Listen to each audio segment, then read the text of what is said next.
We're very good. Yeah. Hi. You're gonna be. I'm gonna start, I'll send it to you and then Jen, back to me. Yep. Just thinking.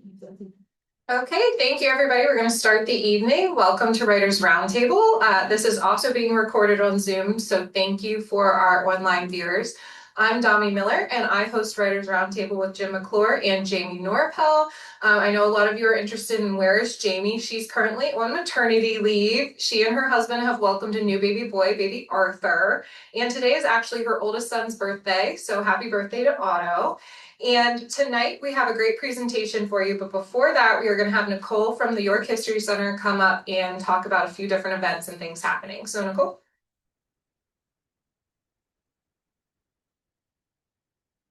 Thank you. Great to see everyone tonight.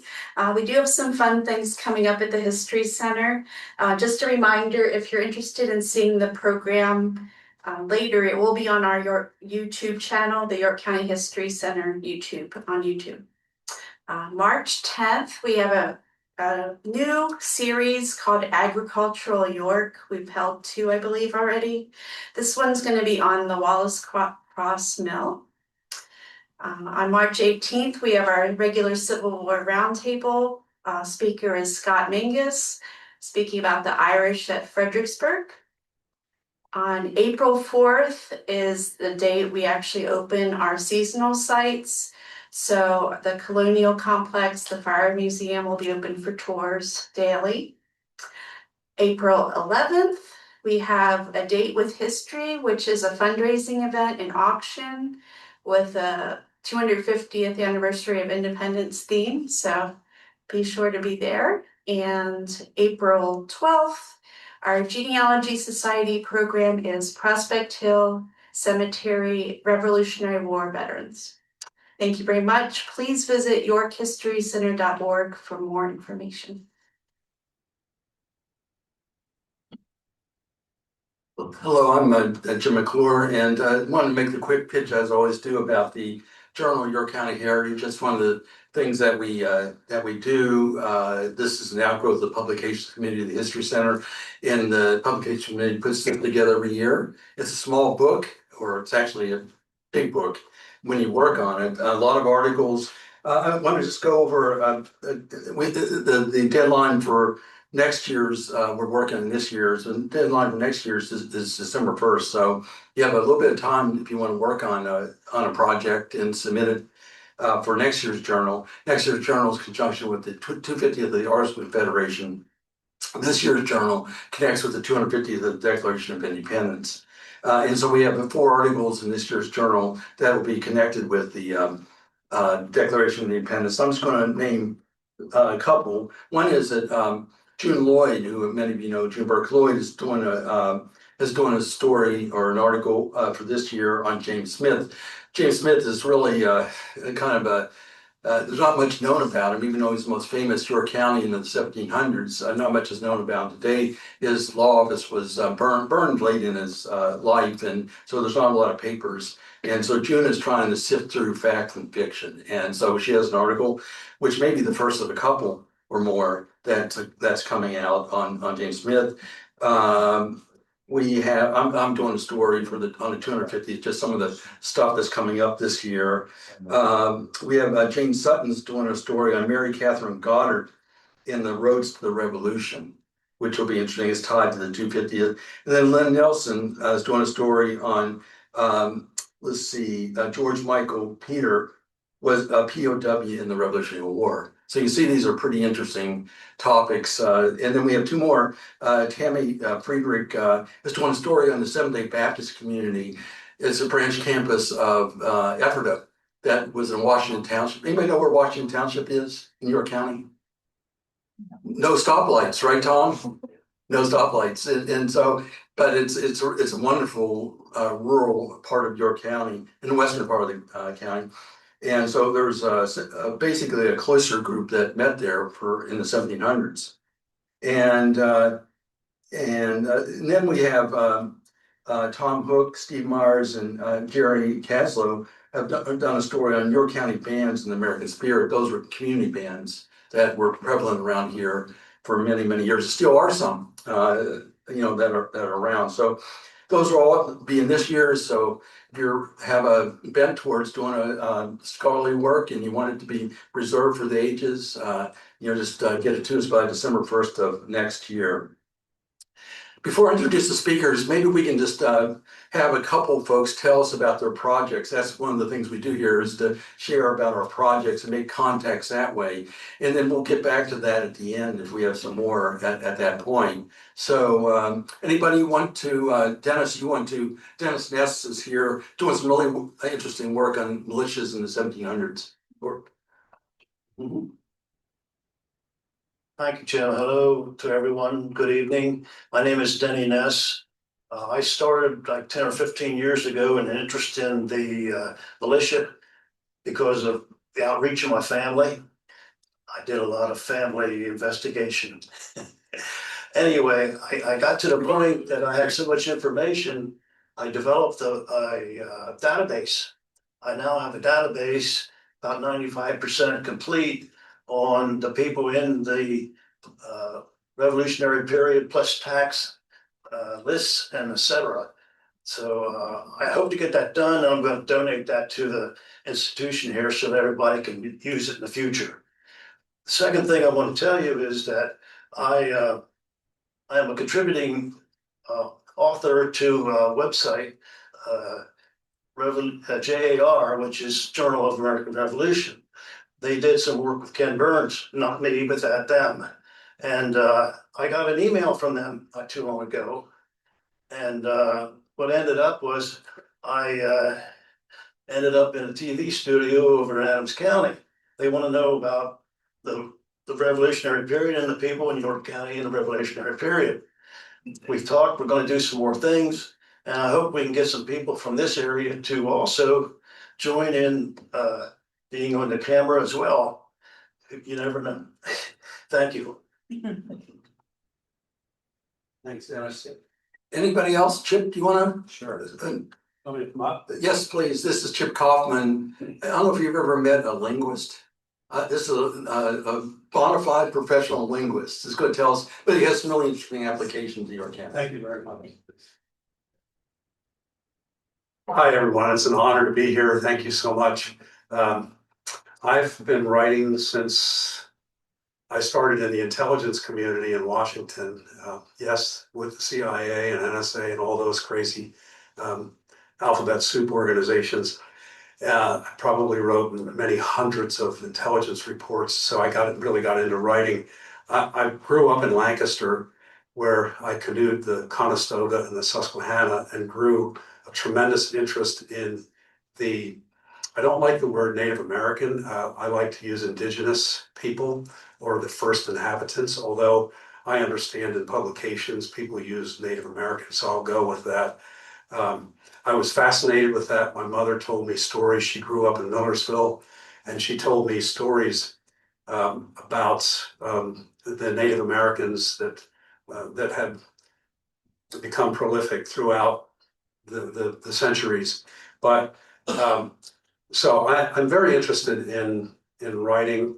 I've written a couple of articles for the York Daily Record and the York Sunday News that's related to Pennsylvania Dutch language, and I've studied quite a few languages, but I still work on English. I don't like the word fluent.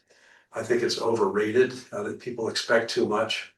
And so I've done articles on Pennsylvania Dutch. I did another one on the Ukrainian and Russian languages as they played in the Ukraine War, still play in the Ukraine War.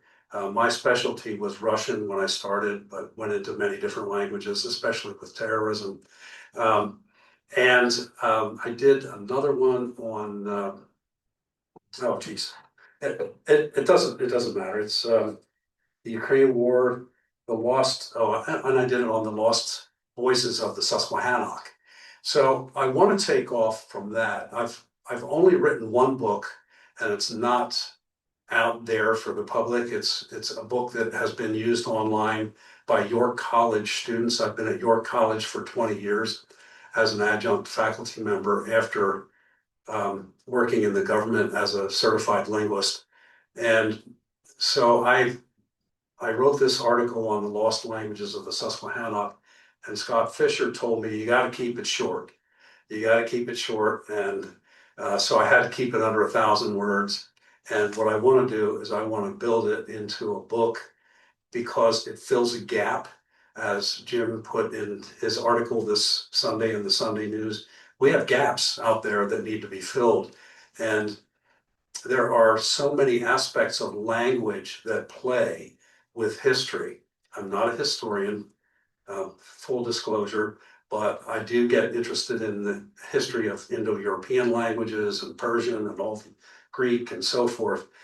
But I really want to, I've been working on this book now for a couple of years, and I just needed that impetus to get going. So any ideas?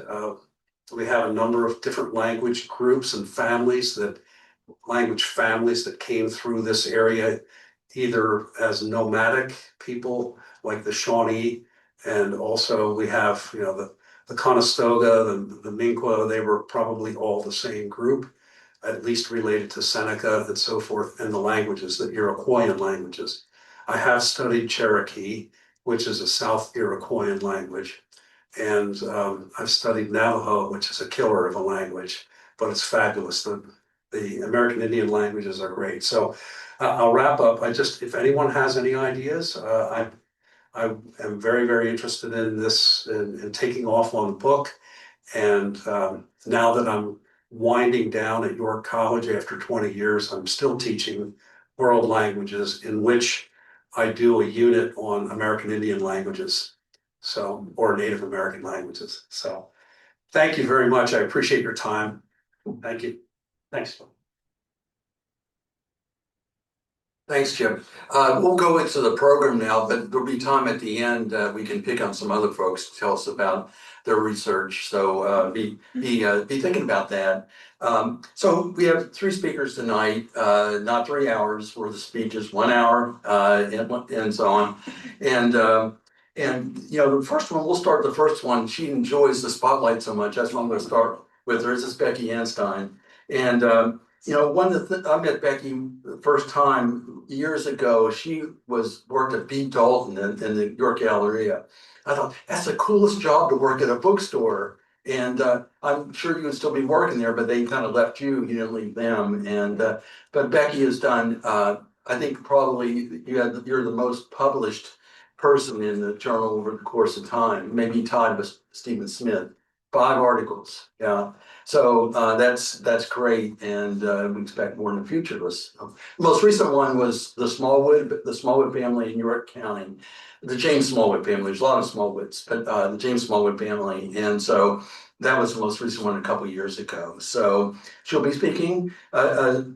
Tina Charles will be speaking tonight. Tina, it's interesting that the Pennsylvania Historical Association conference recently. Last fall, you had 2 different presentations. I mean, you were on the podium twice in this very important conference and over to Yorktown. And the one thing I like about, I always tease her about this, is that, has anybody here ever met anybody from Siddonsburg before? Anybody? Dom, you're from up in that area. You probably. I have. Okay. Anyway, Tina has some Siddonsburg roots, and maybe you can tell us about those, but that's a beautiful town right on the Yellow Breeches up in the northern part of the county. But a lot of times, most of us don't cross paths with Siddonsburg people every day, so it's good to see you. And then Neicy DeShields-Mouton will be speaking, and she's one of the things I'm kind of this organization was able to bring Neicy here, or she agreed to come here early on, maybe it was about 8 years ago when you were first starting on the circuit. And now she's much demand, so we were able to get her early on before she became famous. But one of the things that I'll remember about that evening is over at the History Center in the library. And I think people hung around there longer. I mean, it's past 9 at least, just talking and getting to know each other and so on. And I think we probably, whoever, I'm not sure who the archivist was at the time, they probably charged overtime as a result of that because we were so late. So anyway, it's good having you all. Who's starting? Of course, the one that enjoys it the most, ladies and gentlemen, Becky Anstine.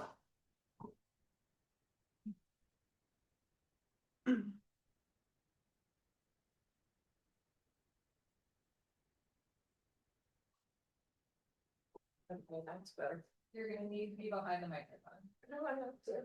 Yes, they just start a round table. I can't see the screen, that's. Turn it around. Stand in front of it and. Here. That'll work. Okay, it was Tina's idea to come up with the, what happens when you pull the thread, because we were trying to find something to bring the three of us together, because we're constantly. If Tina calls or Neicy calls, I plug my phone into the charger, because I know we'll run the battery down by the end of the night. Finding the stories. Jim has always been after me to write a story. So I started writing. And I thought, people probably wonder, where do you find these stories? Where do they come from? And I thought I'd focus on the ones I did for the journal. I've researched a variety of sources, and sometimes I'm not sure why an individual that I've gotten the feeling that, got to dig into this some more and find out more about them to see what happened. Where did they go? Sometimes it comes from someone who says, hey, did you know, or do you know? And then I have to go digging to answer that question. Or maybe it's something that I want to find out more about.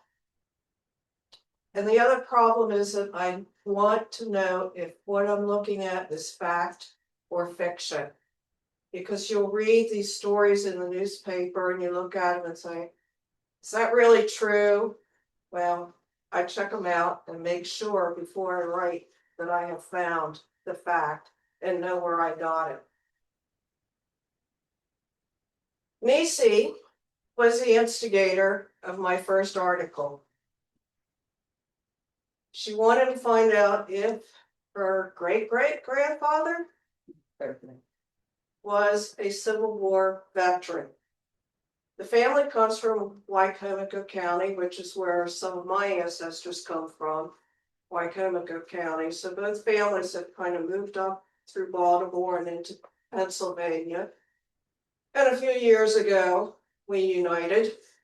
Neicy and I share my grandchildren, who are her great niece and nephew. So everyone is connected, and this started just a daring fight. So we found, thanks to Dennis Brandt, chauffeuring to the archives. It only cost breakfast. That was what he charged. He'd go down with me to the archives, buy me breakfast. June Lloyd would buy him supper. So we got a first-hand experience on how to do research in the National Archives. Jerry, on the left, you see his enlistment, tells how tall he was, how old he was, and other information about him. But one of the things in his service record was Levin Walter was paid $300 to allow Jerry to enlist in the company that he did. It gave him his freedom. And I looked at that and I thought, Levin said that he inherited him. Can I find out more about that? And it took a lot of searching, and I tracked Levin Walter down through different probate papers and finally found in the will of Nancy Cordray that she had willed Jerry and possibly his brother Henry to Levin. And eventually and got it the whole way back to about 1837. When Jerry first shows up on an inventory list of Nancy's husband. But that's as far as I've been able to track him back. So in doing all this, Neicy decided she wanted her Paris's and her green Civil War veterans looked for. So we proved that, and as I'm doing these trips down to the archives, I'm pulling those pensions. I think I've pulled over 200 Civil War veterans for African Americans. The Bartons, the Dorseys, the Berries, the Greens, and the Craigs are among those families here in York County. Aaron Cummings was from York County, and he enlisted in the 45th Massachusetts, on which the movie Glory was based. And there were about 45th, 54. 54.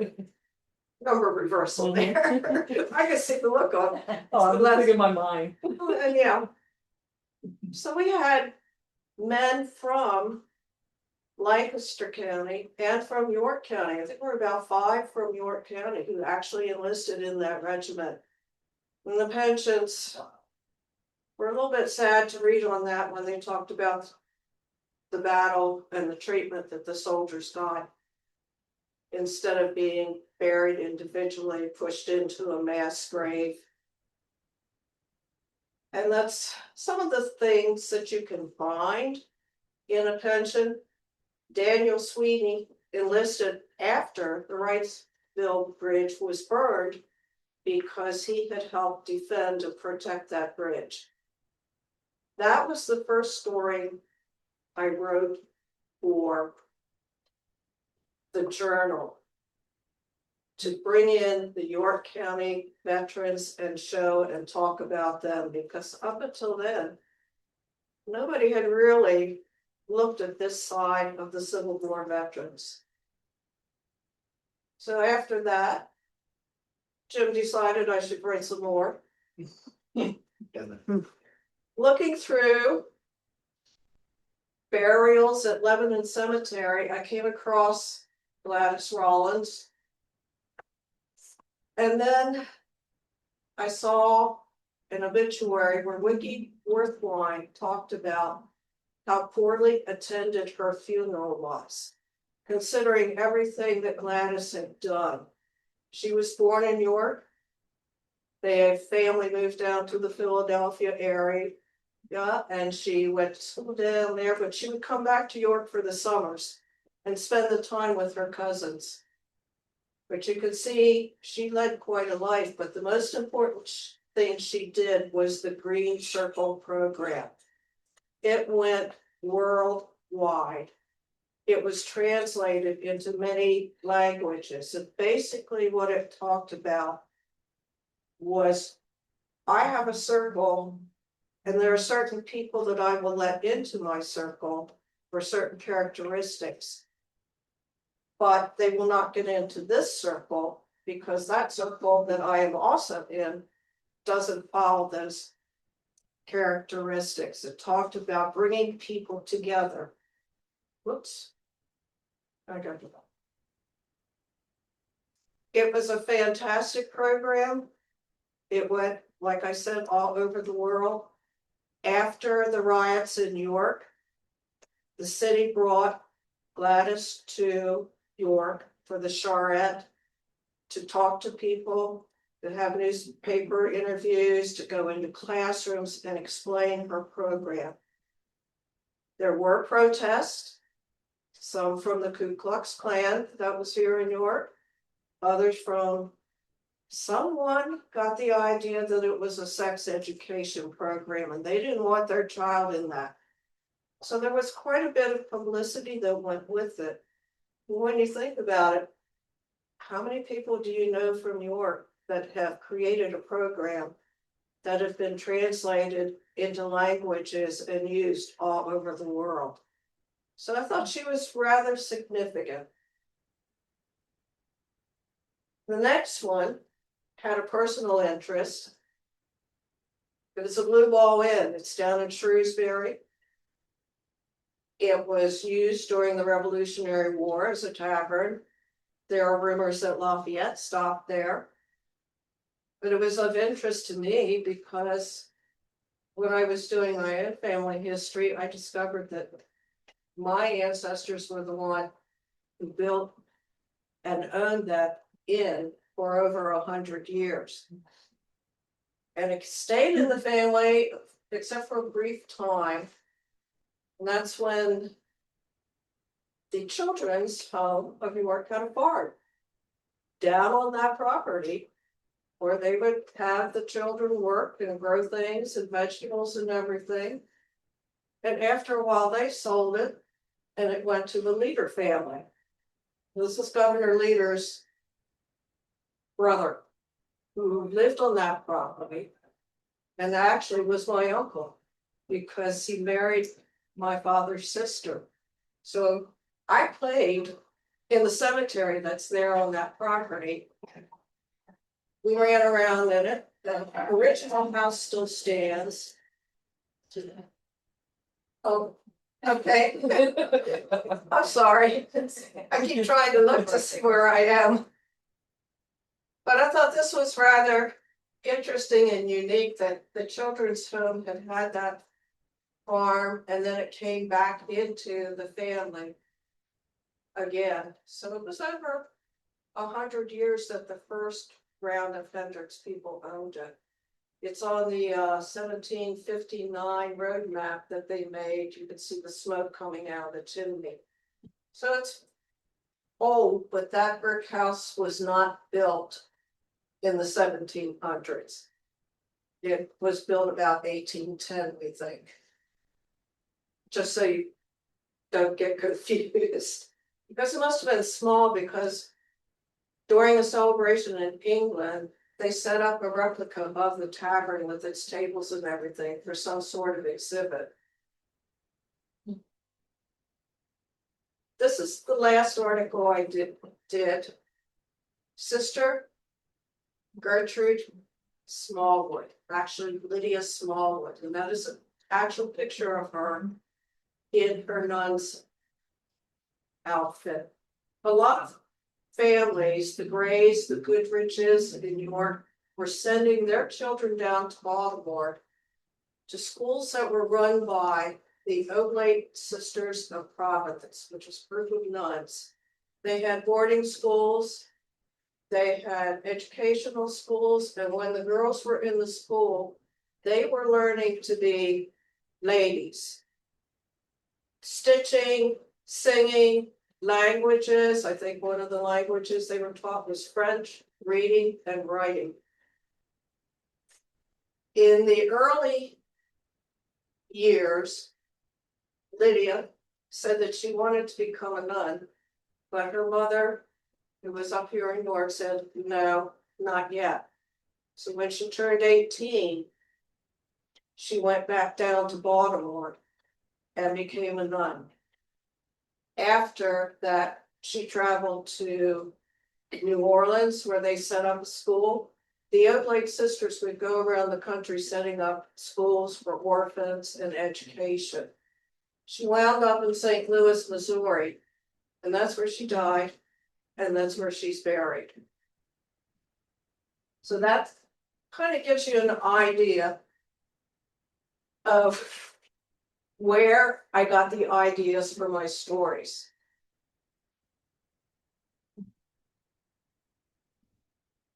This is, sometimes something odd sticks out to you. This was an obituary, and then I found it's right out there. This is her death certificate for Charity, but I looked at the name and I wondered, Charity had no real family living in Hanover. And Anna signed the death certificate. So what was their connection? How were they related? As I tracked down Anna, I discovered that she had been put into an orphanage with her younger brother and sister around 1893, and the orphanage was in Washington, D.C. Somehow or other, she was adopted by William Howard, who lived in Lancaster, came back up to there and lived with the Howard family, her parents, until they both died, and she was the only one left alive. But the interesting thing was, after 40 years, she connected with her sister. Two women were going down the street in DC, and they saw a woman and they said, "Isn't our friend Amy?" And when they talked to her, they found out, yes, that's who she was. So after 40 years, the two sisters were reunited. Unfortunately, their brother had died before they got united, but he fought in World War I and is buried in Arlington Cemetery. So you never know where some of these things are going to take you. I've used a lot of resources, and I've learned over the years you have to write down where you found this so that you know where you can find it again the next time. I've used maps, deeds, newspapers, books, journal articles, photographs. I was even fortunate enough when I was working on Gladys Rawlings. She had done a taped interview for a student, and the University of Kentucky had this audio tape that I went through and got permission that I could hear her actual voice and how she talked. And it was just kind of a really good experience to actually hear someone tell about their life. It can't be done in 24 hours. Sometimes it takes me a couple years, as I did with the Smallwood. I think it took me about 2 years to do that. And after it gets written, it has to go to the committee and you have to get accepted, and then you start struggling with Chicago style citation, which Joe, Jim's son, rescued me. There are always stories to tell. There are always ideas to follow. And like I say at the end, the stack of possible stories, I've got at least 2 sitting there right now, if not more, that I'm thinking about. But you never run out. So that's my story of how I found my journal stories. Many years ago, I didn't ever think I would be standing in front of a group of people telling about stories I had written, because I never expected to write anything that would get published.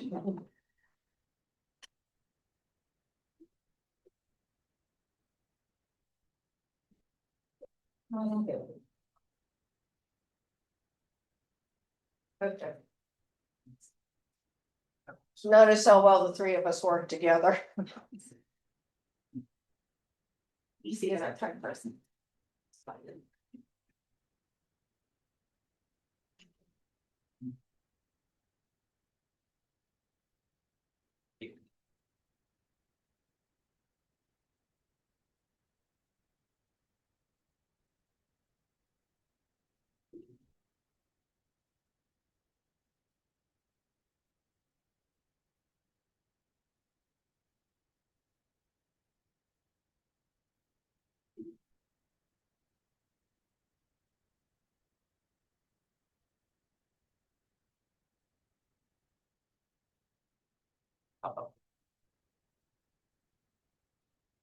So, we're talking about pulling threads.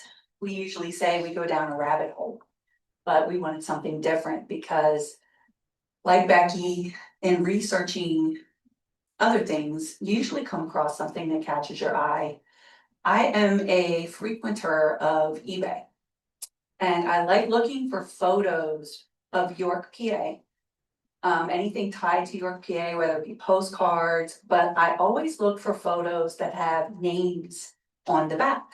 And I have been known on more than one occasion to purchase and bring into the History Center, much to their fascination. And I know Nicole appreciates me always bringing more stuff in here. But I have brought like whole photo albums of families from this area because I like people to be able to find history.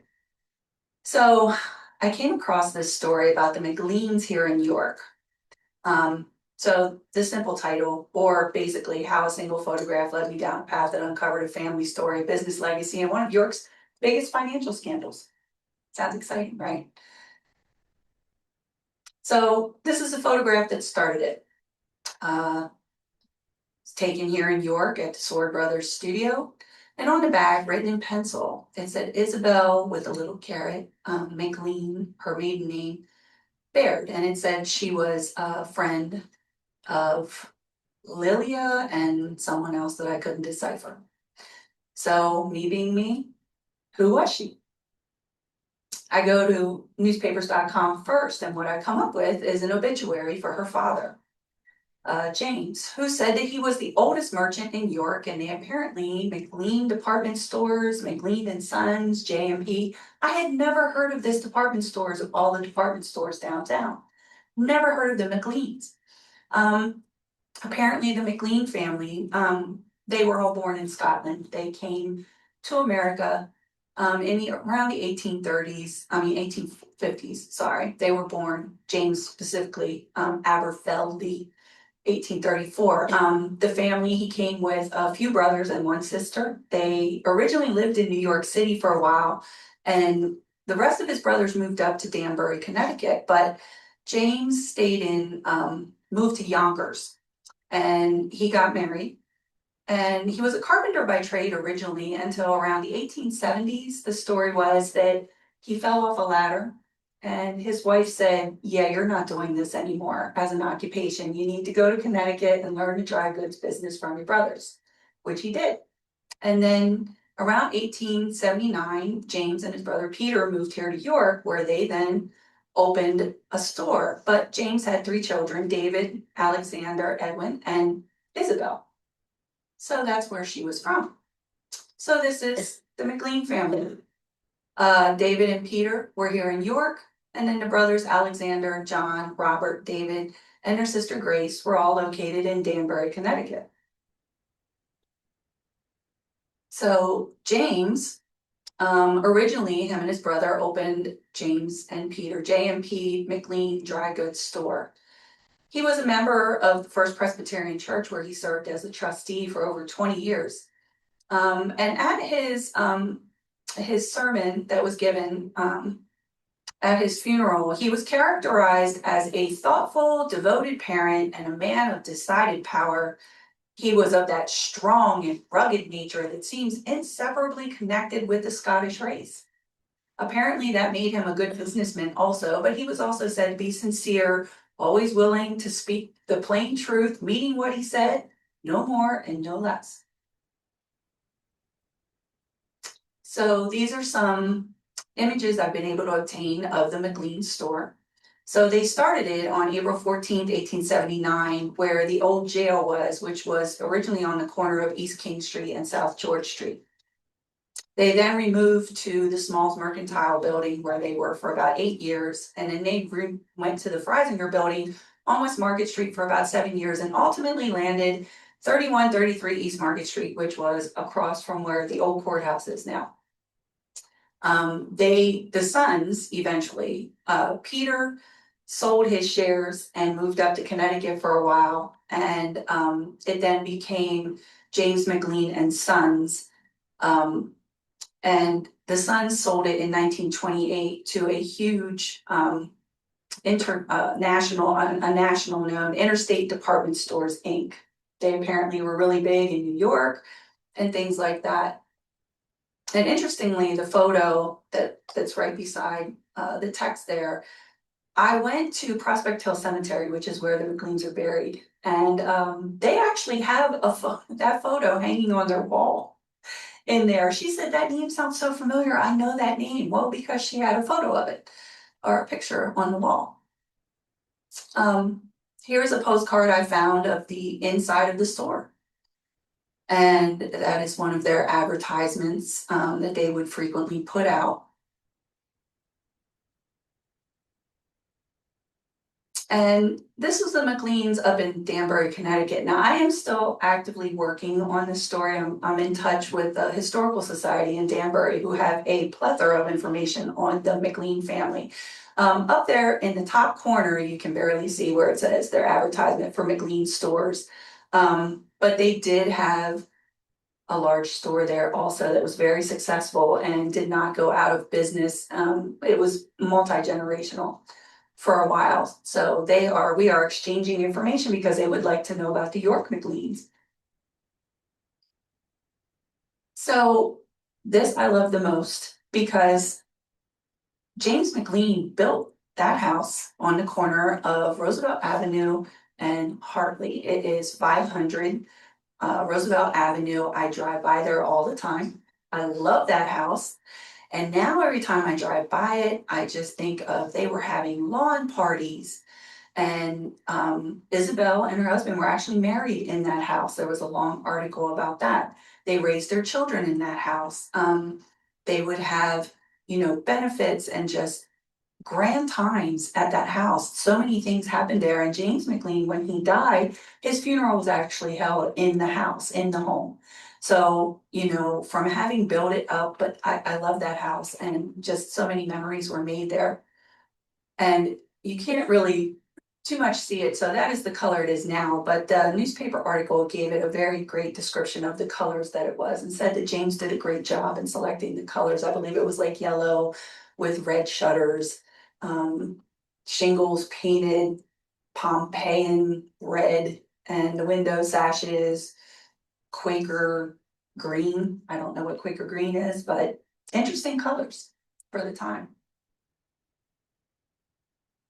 Now, James McLean and his store at the I want to say it was the quasi centennial, don't quote me on that, 1899 here in New York, big celebration. In his store window, James McLean displayed a miniature replica of the old courthouse that he had built. He then donated it to the Vigilant Fire Company, who then donated it to the History Center, and they do have it in their collection, and that is the picture of it. It even has the little mini bell, which I believe it said that with all of that, I think it's like 107 or 8 inches tall if you put the bell tower on the top. And he also, in his store, and I don't think I put the article on here, but there was a huge article in the paper where we had silkworm company here in New York, and he actually he had a display in his store window for that company and the silkworms, showing how the silk was made here in New York and the silk that was used to make fabrics for dresses and things like that also. So up in Prospect Hill Cemetery, there is a large section for the McLeans, him, all of his children, their wives, everybody's buried there together. And Peter ultimately did move back to York with his wife.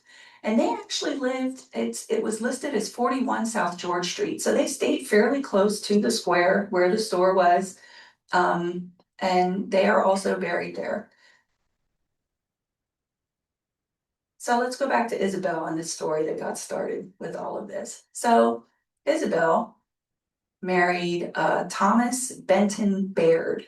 He was an assistant cashier at what was called the York City Bank.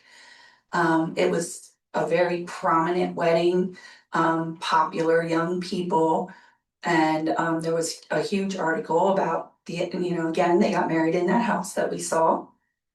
And they were having a grand time until 1923 hit.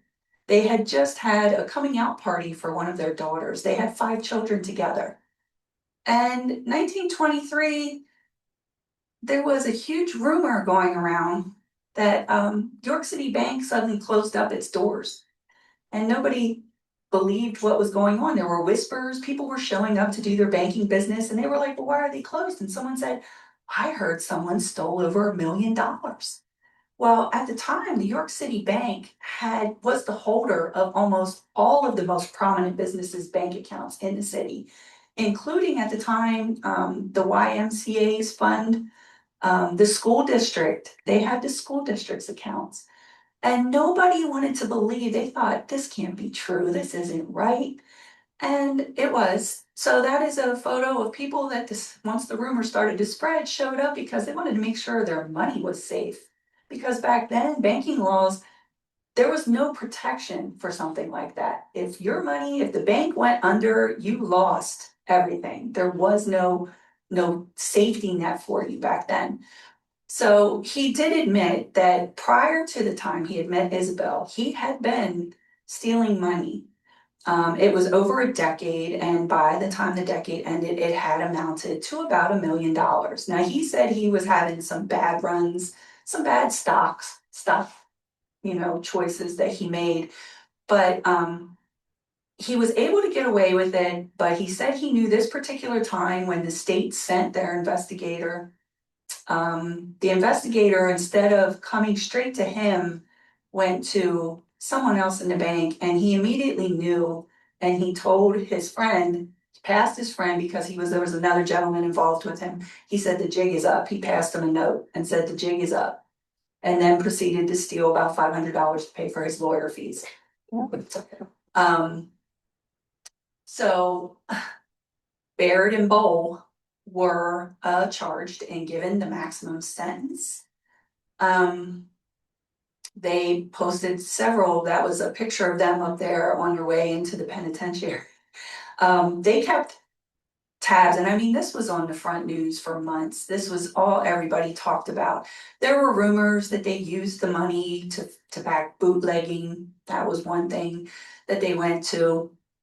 And then, of course, you can't have a banking scandal because Mr. Bowl turned himself in right away, but Mr. Baird disappeared and nobody knew where he was. And he came back, and, he went home and he was having dinner with his wife, and the constables and everybody showed up, and his wife said, "Can't you just let him have dinner? Can't you wait till after dinner?" No, ma'am, we cannot. They wanted to know where he was. So there was this rumor that he had gone to Philadelphia because he had money hidden there, because he had a double life, another wife and a love child. So that was a big thing that had gone on. Now, apparently this was a young lady that was from York, and she worked downtown in the elections office, and supposedly when he was in some of his business dealings, met her. He supposedly married her, she told the authorities, living in Philadelphia, but she lived in a very small apartment. So she said, "Does it look like he gives me money?" But she supposedly married, and he used his middle name as her last name. So she went by Mrs. Thomas Benton. Ultimately, that was all disproved, and they had never actually got married or anything. And his wife, surprisingly, stood by him through all of this. But without boring you, there was a lot of questions about how this could happen. How could this guy be stealing this much money over this amount of time? So they made some legislation and they did some investigation. Now, the state said that they were shorthanded at the time, and that's why, things were slipping through the cracks. But the legislation ultimately created, it was known as the Banking Act, sorry. So they passed a special legislation for the York banking crisis specifically. So they wrote a law that basically created an emergency depositor composition plan. So that meant that if a bank went under, 15% of deposits would be paid immediately in cash to provide relief and calm panic. So it meant you weren't out of luck anymore if the bank went under. And the remaining 85 would go into interest-bearing bonds backed by the bank's assets.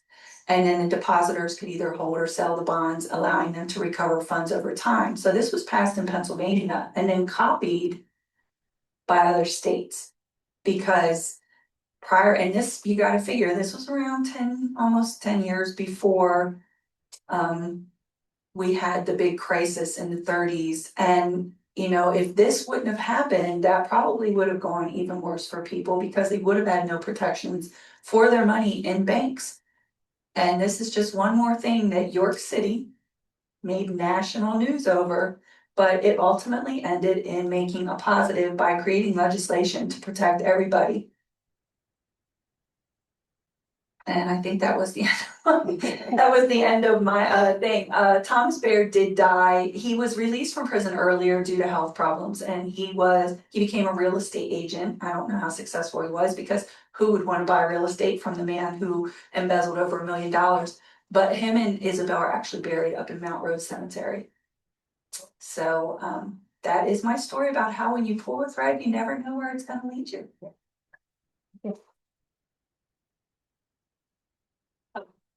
Yeah, again, eBay. So precursor to the layaway, I found these with James McLean and Sons on it, dry goods, York, PA. These were little boxes that the stores would hold the keys, but if you were trying to save up for a large purchase, you would come in, drop your money in here, they would hold the key, and this is what you would get. And this is what I got because I thought it was so cool. There's a few more still available on eBay. There seems to be a lot of them, but this was the one I got, and I'll put it up here on the table for later. But that's it. Tina, what year was the embezzlement? 1923. 23. Yeah.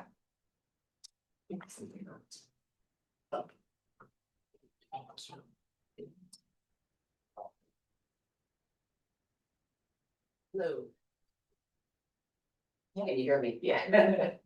Okay, I decided to do Researching Family History 101, what the records reveal. I'm a genealogist, so I'm always thinking about how can I teach someone to get interested in history and doing their own history.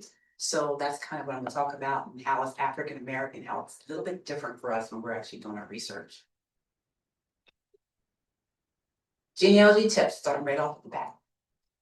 Don't assume the family legend is true. Pick apart the information in the story and analyze each and every fact separately. Determine which aspects are provable and look for documentation to back up the story before accepting its facts. Adoptions, for people that have been adopted.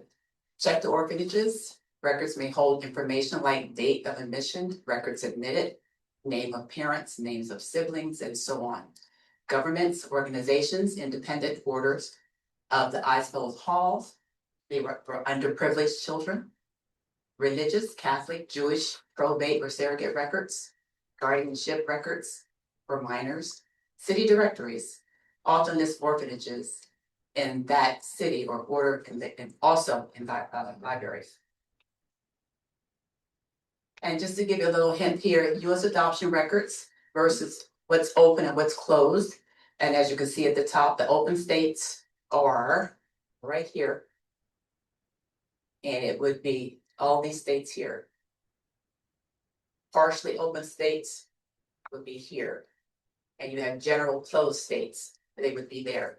So if anybody's looking for people that are adopted, take a picture of this and it will let you know, this lets you know which states have open adoptions and which ones do not currently. Things to know when you hit brick walls. Some people use their middle names instead of their first names. And my grandmother had the name of Hattie Cassandra Catherine Batty. And you should see me trying to find her. She used all of those names to just give you an idea. So, take account to some of those. Check local newspapers, school records, class pictures, etc. Poorhouse records, living assistance, church records, and old phone books. Check for different spellings of the names and last names. Common names, like for the person with the least common name in a family. Maiden names, check court documents, divorce cases, property, immigrants change their names in applications for the guardianships of their children as well. If you know the town or relative to birth, try to look for specific townships. And also you have to take an account to changing boundary lines. If you take a look here, if you're going back to the 1800s, you have different boundaries. So when you're looking for your ancestors, you want to make sure you check and reach out to local history centers for the boundaries and check their surroundings and see if they have been changed. And for African Americans, we did migration. If you check the migrations, we went south, we went north, we went west. And this gives you a little bit of the migration of African Americans when they started migrating. After Reconstruction, I was a little taller. General tips. Death certificates can be wrong, and I've found that quite a few times. Census data can be estimated. Informants often guess. Read the whole document, not just the index facts. Research people around your ancestors and storylines. And this is a little example too. Of course, this is a census report. And what I didn't realize till way later, I went back and looked at this, and just about everybody in the census report ended up being related to me as neighbors. But it took me years when I went back and actually looked at it. I'm like, well, that's a relative, that's a relative. But look at everything, the whole census report. And this is something else when you're doing African American search. This is my third great grandmother, and she's 8 years old here. She's listed as mulatto, and then it has her father, her grandfather, her father and her mother as example. And she, like I said, she's listed as mulatto. So what happens is when you look and check in African American history, they could be listed as mulatto, Griffey, negress, mulatto and Griffey, white and Negro. And these would be the names that you would find when you're looking for your ancestors. So not only are we looking for just African American, we're looking for all these other names as well. So you have to know really what you're looking at. And not everybody knows that I won't say that way. Most people coming out of slavery were mixed race. The more research I did, the more I found my ancestors mixed race. This is a marriage license. And if you look at this, it's Theophilus J. DeShields. I spell mine DeShields. And then he signs it DeShield on the same paper. So this became a problem for my mother. I went to take her to get her real ID. So when I did that, the only difference is for most of us, hers is DeShields. They would not give her a real ID because she did not have an S at the end of her last name. And I'm still fighting for it. So have that make sense. She's 89 years old.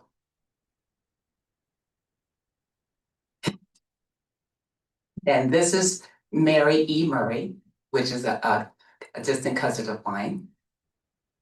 And this is her death certificate. And so when you're doing African American history, you'll have color, you'll have mulatto, you'll have many other different names. And then when somebody goes to the house to do the census report or even does other things, they list them as white. That's what she looked like. So some look white, some look black, some look Native American, and some were. This is an application for a great aunt of mine, and she got married in Lancaster. Her name was Rose Green. And she's 34 years old here, says her parents. We get down here, they're listed as white. That's another aunt. A lot of African Americans were passing back in the day. So you'll find that maybe some of your ancestors, if you don't know, may have been passing as they looked white and they never looked back.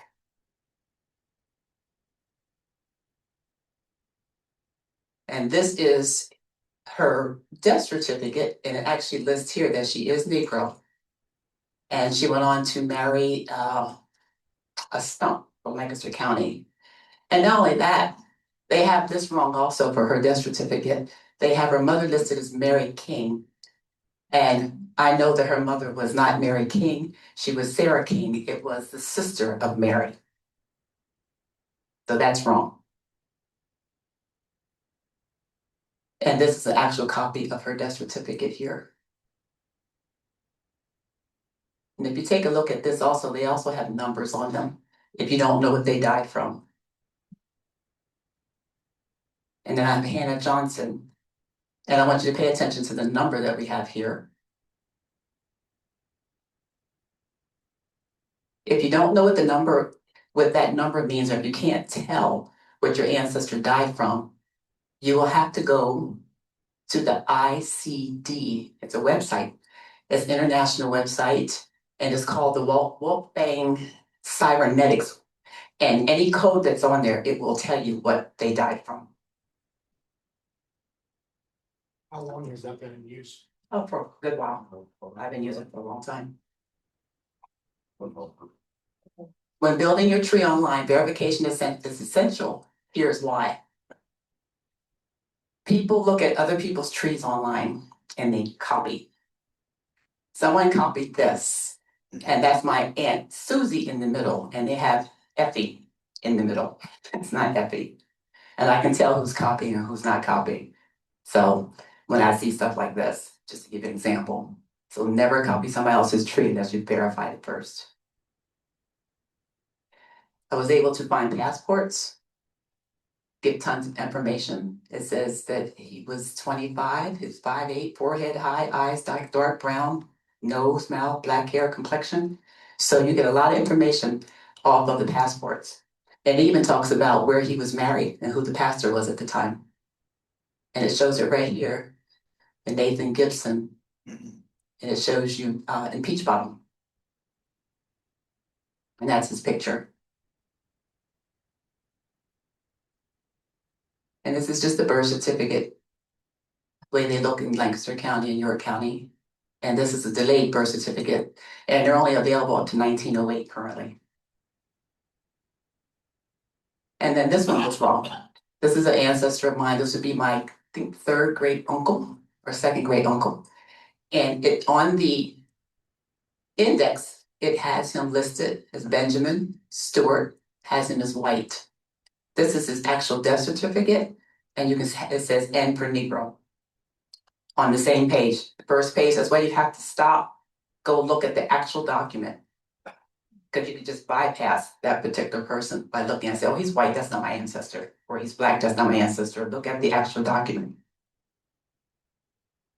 And to give you a good idea, this is my great-grandfather on that side, my grandfather in the middle, and my grandmother on the right. And this is my great-grandmother and my great-grandfather. So you can see how some of that gets mixed up by looking at them. And this is my mother and my father. And it continues. So when you're researching African American history, a lot of us are from mixed race, and the race changes over time. And if you look at this, and the generations to come, I'm not sure how, when they go back to do their ancestry, how they're going to be listed ethnicity-wise, because we all look different nowadays. That's my uncle and his family. My cousin, he married a Filipino, that's his family. My other cousin lives in California. And this is my daughter when she was born. And then this is my cousin's daughter. And I have those together because when I first met them, I couldn't believe how much they looked alike. So when you look at that, you would not suspect that any one of them were Black, as an example.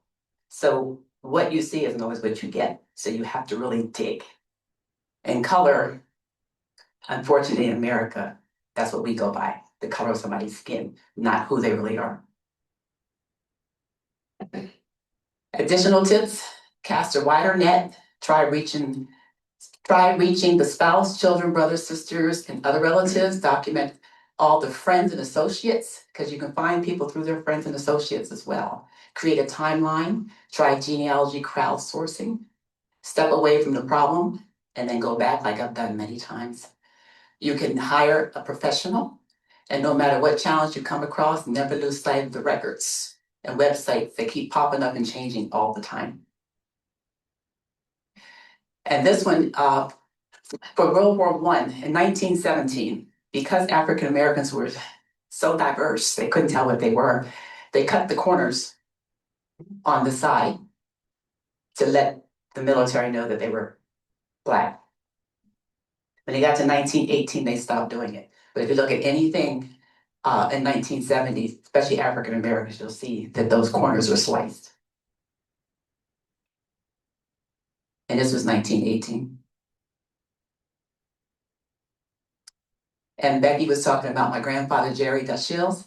This is him on a commodity list. He was worth $500 at the time, 17 years old. He belonged to Nancy Cordray. And then, as years went past, I started looking online on Folds 3 and had a better copy of that Basque Testament. And it says here, I give bequeath to my cousin Levin Walters the following names: Negro and one Negro boy called Jerry, and one Negro boy called Samuel. To him, my said cousin, and his heirs for life. And that was my third great grandfather.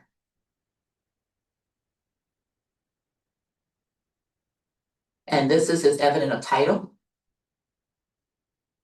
To the man that owned him, which was Levin Walters. He inherited him. It also says that down here, that he inherited him. And then this is his manumission from slavery, which Becky was talking about. And thank goodness for Becky. She was always going down to watch it. I'm like, Becky, I got another order. And this is a better copy of the $300 that was paid to his enslaver when he went into the Civil War. And it's just another way they titled them as well here. Levin Walters, Jerry DeShields. And he was considered Griffey, and I didn't know what that was. That was another term for African Americans that were mixed race, the word Griffey. And there's your descriptions there: the offspring of a mulatto woman or a Negro, also mulatto, a person of mixed Negro and American Indian blood. And then after the Civil War, the Battle of the Black Veterans were trying to receive their black pensions, sorry. And this is a copy of them coming up with their own national enslaved pension organization so they can get their pensions. It was a fight that continued for them to get their pensions, while Union veterans often began receiving pensions as soon after the war in 1860s and 1870s. Many Black veterans waited years or even decades longer to get their pensions. And then it was a fight to get it approved. In many cases, applications were denied. And over here on the table, I have a lot of pensions, where you can see all the affidavits that were written in for them to get their pensions and to prove that they were in the Civil War. What records revealed? Books written by African Americans, or Africans, not African Americans. I found as I started turning pages and reading more about Africans, I found that most of our story was not told correctly, that were false, that they did not read, they did not write, they did not attend universities, and they did, if anybody remembers Timbuktu. These are some inventions that we had. And I have some of those on the table there. There's also papers on the table if anybody's interested in doing their family history. Organized tip: chart your family tree, make duplicates of primary documents, create folders and binders in different branches, create databases on your computer, create research logs. And this is just, I have that on the table back there also, just websites that you can go to.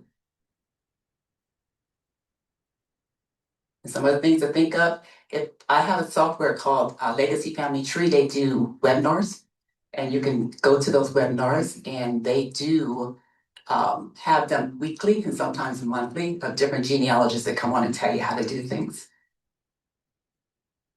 I'll just have you look at that real quick. And this is free sites that you can go to, and I have those over on the table as well.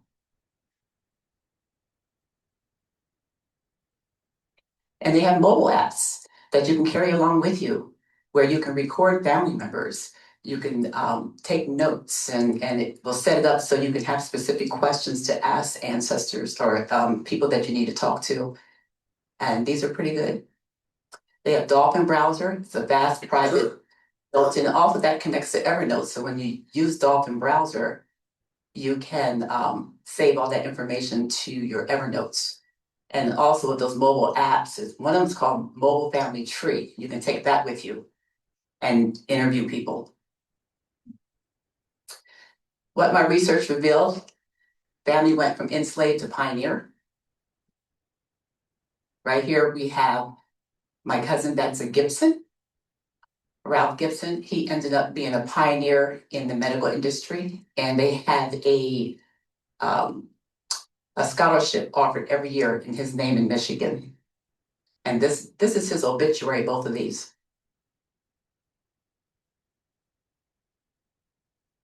And this is an ancestor also. And this is a third grade uncle. And he became the vice president of Metro Bank back in the 1900s. He was the president of the Solvent Realty Corp in 1916. And he also was a secretary of Tidewater Holdings in 1905. And he got his PhD. So I have plenty of stories that I could tell, that I could bring out as well. So when you start turning those records and revealing all of these files and records, you come up with all this interesting stuff with your ancestors. Research, what neighbors witness, guide parents, former enslavers, employers, and church records for the community records. Researching history, once you learn to research records, stories start to reveal themselves, even the ones never meant to be found. They revealed how easily our ancestors could disappear, misclassified, mislabeled, and misunderstood. In one census, they are listed as white. In another census, they're listed as mulatto. In another census, they're listed as Griffey and colored and Negro. If I had not looked closely, I might have missed my own family. But the records also revealed excellence, a medical pioneer in the 1900s, and proof that and proof that our stories are deeper and greater than the boxes they were placed in. So I'll leave you with this. Look at your records, ask questions, and dig deeper, because you never know what your history is waiting to reveal. And with that said, this is some of my history. This is 24 books of 30 that I have on my family. And there are tons of stories in there that I have yet to reveal, or I'll say tell, because I've seen a lot of the stories. So it's a matter of how do I tell those stories. Thank you.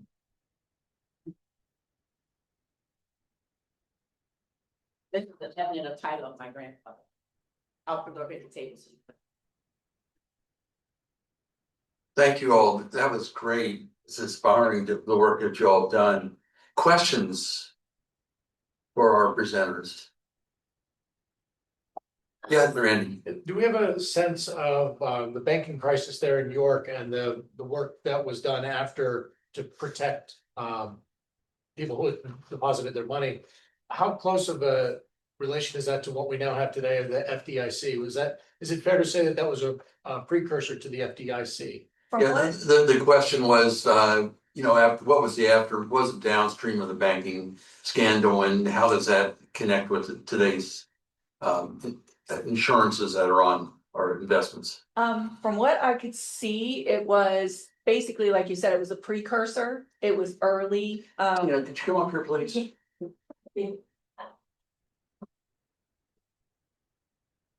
Yeah, from what I could see, I got asked that question again, because it was a lot to dig into, to actually read the bill, who suggested it, what it was about. But from what I could tell, it was the precursor to creating those protections that we have today, so that when banks do go, I was kind of amazed to learn that prior to that, if a bank went under, it went under. There was no protection. If you had money in that bank, it was gone. And the bank itself just folded. But in this case, with the York City Bank, because it had so many of our more prestigious organizations' money being held in it, because it was said they had a great interest rate, and that's why they had so many accounts. There was a rally that people were gonna try to basically bail that bank out. But it got to be too much once they dug deeper and really realized the extent of the embezzlement and how much it was. So then they actually ended up not faulting them, because back then, if this happened, it was the bank's fault. But it really made them look too at the state and how often were they sending people to audit these banks, and check and make sure that these types of things weren't happening. They weren't doing it often enough. So it definitely was a precursor to what we have today. So another first for York. Other questions or comments for our presenters? I know that they have tables over there set up, so feel free to hang around afterwards. I think, Tina, I might have made a mistake. You're from Lisburn, right? Your family's Lisburn versus Siddonsburg? Yeah. I got the two confused. Sorry about that. Close enough. Yeah, close enough, but Lisburn's on Yellow Bridges. So anything else? We have a couple more quick presentations to make, in other words, what people are working on. But well, Tom, you want to lead off? This is Tom Yingling from Cador's Valley Area Historical Society. Hello, with the Cador's Valley Area Historical Society, we're located down in Jefferson. And if you don't know where that's at, it's south of Spring Grove. Anyhow, we're involved along with 8 or 7 other historical groups down in the southwest quadrant of York County that we unofficially created. And our purpose is to kind of bring attention to ourselves, help join together to do that, yet remain independent. But one of the 2 things we're doing to help that along this year is in June 27th, down in New Freedom, the Northern Central Railroad is going to put on a big to-do for the 250th. Well, we're going to join with them and have a number of table displays down there. We're inviting other historic groups within the county to come down and have a table. It's free. We'll get you set up on that. But just to join us, and basically it just gets our information out to people as they're coming down through there. So we're just piggybacking with the big event that they're already there. That should bring people in and of itself. So we're doing that. The other thing we're doing is at the September 28th, I believe it is.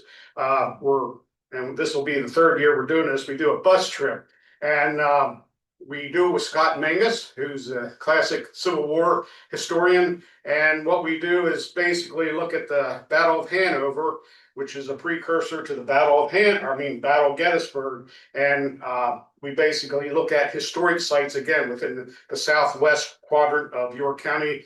Yeah, it affected a lot more than that, but we focus on that. We take people to each of the museums, introduce them to that. So we combine a couple different things. It's a whole day trip on the bus. So we're doing that later on. That'll be open to the public, and we'll advertise later on that. So those are some of the things we're doing. I guess there's one other thing that I've kind of had to back off on. Became way too big for me, but I believe Rick Resch is going to be pursuing this. It's on researching the mills of York County. Now I know it's been done. Grant Foden did an incredible job way back when on that. And actually Rick just found a letter saying he didn't complete the job. And we see that because there's a number of mills. It seems like the further you get away from the city of York, there's less information on those mills, particularly in the southwest corner of York County. So we're trying to fill in those pieces. There's stuff he's missed. It's a huge job. So what we're not trying to write a book. What we're trying to do is help the York History Center have better information. So if one of you people want to do a book or other research on that, you have more updated information on that. So those are some things we're working on. Great, thanks, Tom. Anybody else want to tell about their projects? Yeah, Frank counts.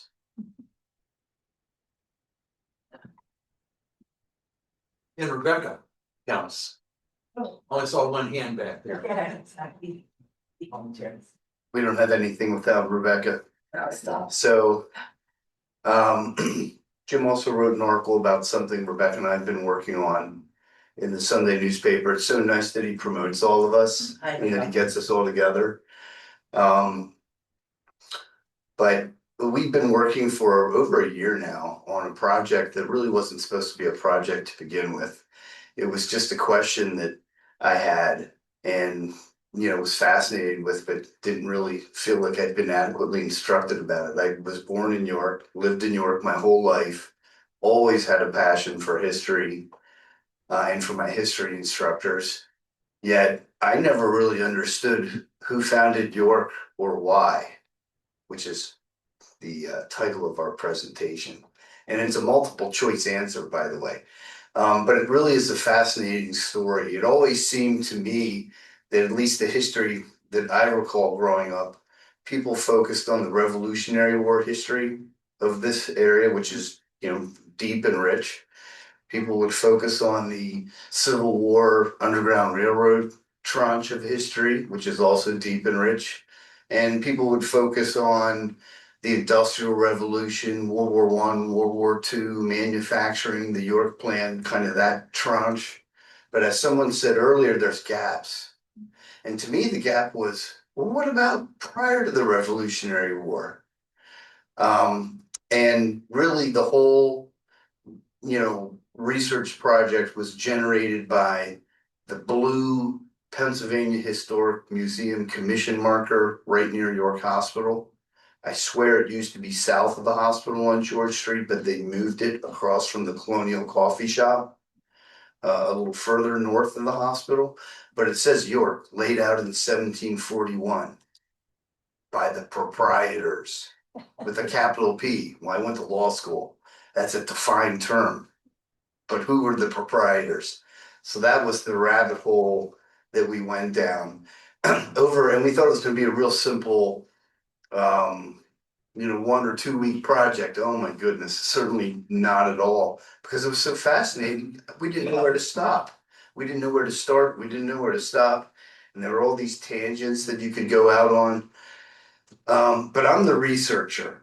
Rebecca prepared a slide deck that is just beautiful and masterful and puts all those thoughts together kind of in a coherent order. And we are going to be giving some local presentations on it. I'm not sure why, other than we love to talk about it. But it really is a great history. It's worth seeing. And kind of the other part of that, and Pat Shell's an abstractor, so she can wander down to CGA and take a look. But if at CGA Law Firm, we have over the decades collected and finally now have displayed, and I know Tina saw some of the maps. Well, we now have that really big room where the Lebanon Cemetery would meet, full of deeds and maps.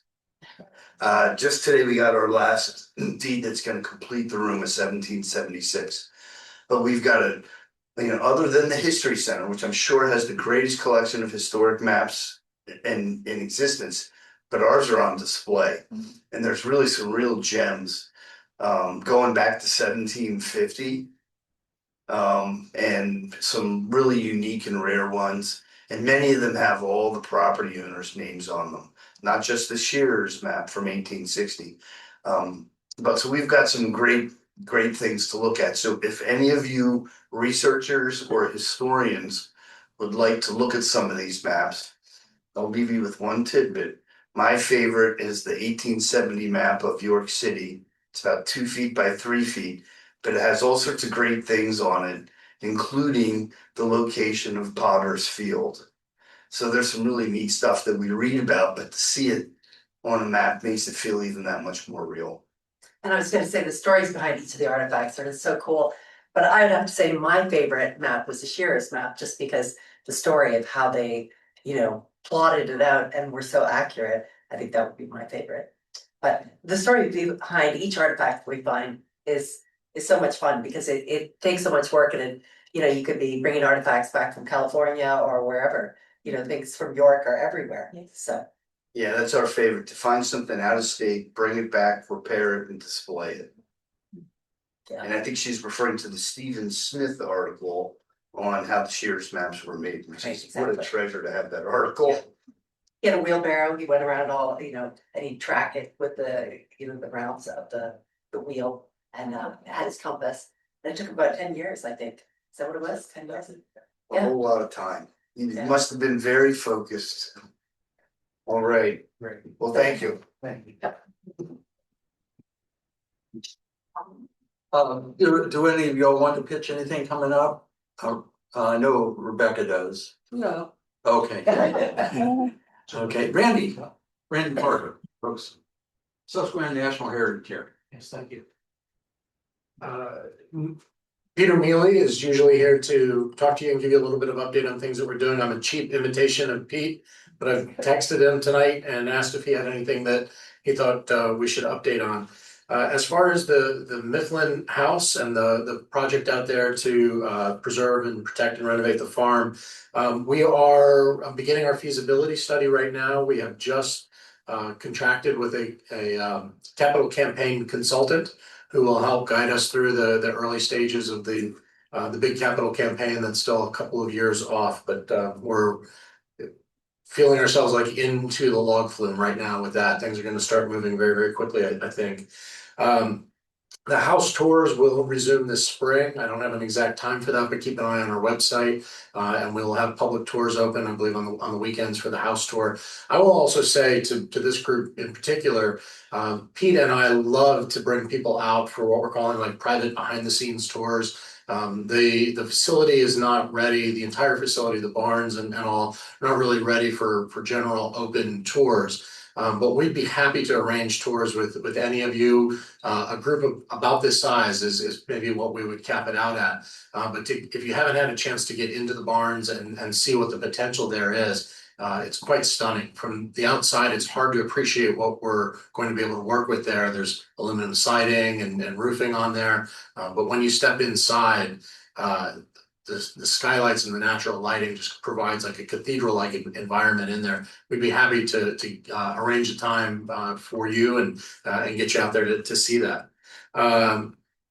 We are about to begin structural and landscape planning. We've had some experts from the Philadelphia area come out and do some preliminary looks at the buildings and the land. Some of what we looked at here tonight talked about like that house on Roosevelt Avenue that gave the very, very careful description of the colors and the paint jobs that were used there. Part of what we're trying to do is establish exactly what the land looked like, what the home looked like at the period of time that we want to reflect it. The home on the farm has looked like many, many different things over the years. It's fascinating to think about if you had a time machine and you could just sit there and watch additions come on and be taken off. So we've got to figure out the moment in time that we want to bring that building back to. And those studies are underway now. Keep an eye on our website for a few other things that are coming up. On Juneteenth celebration, we're going to have a screening of Glory. And I jotted down some notes here tonight about what can we do to incorporate what we know about people from York and Lancaster County who were in that unit. So we'll be having a screening of Glory out there at Mifflin, and the lectures on the lawn will be resuming too as the weather warms up. We'll get that going. Want to say to the Chief Uncas, we'll be back in the water Memorial Day weekend. There we go, a fan of the Chief Uncas. That's fantastic. So we'll be back in the water around Memorial Day weekend, and we expect to have the busiest schedule yet this year. Things are looking good for that.